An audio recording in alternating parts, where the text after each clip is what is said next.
দলটি এই মুহূর্তে মাঠে প্রবেশ করছে সেই দলটি হচ্ছে অপ্রার্থিব 18।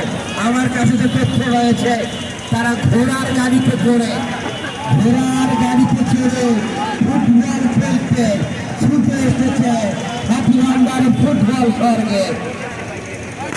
এক একটি ম্যাচ আমি বলেছিলাম এটি এমন একটি টুর্নামেন্ট যে টুর্নামেন্টটিকে ব্যবহার করে হাতিবান্ধা স্টেট সরকারি মাদ্রাসা বিদ্যালয়ে বিভিন্ন ম্যাচ তাদের ফুটবলের সংস্কৃতি তাদের আবেগ অনুভূতি অদম্য পেশ রাহাত তাকে বাধা দিচ্ছে স্ট্রাইকার বল দখলের লড়াই চলছে তাকে দেবেন খুঁজছেন সতীর্থ এখনো নিয়ন্ত্রণে সামনে দাঁড়িয়েছিলেন থ্রুবল তবে পাঁচটির মধ্যে দেখার মতো হলো না অবস্থা মাইক্রোফোনের ভাড়াকে আমন্ত্রণ জানাচ্ছি।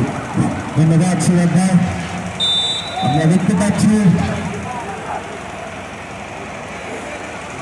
এই 4টি ফুটবল টুর্নামেন্টের দ্বিতীয় ম্যাচে বেশ বনাম 12 এবং আমরা একটু আগে দেখতে পেলাম আমাদের হাতিবান্ধা এফএস সরকারি উচ্চ বিদ্যালয়ের সামনে 11টি বাঁধিয়ে কিন্তু তাদের একটু শোডাউন প্রদর্শন করলো। আজকে অনেক মাঠে উপভোগ করবেন আমাদের আক্রমণে আদম্য দেশ সোহাগ কিন্তু দুই পাল্লা এরকম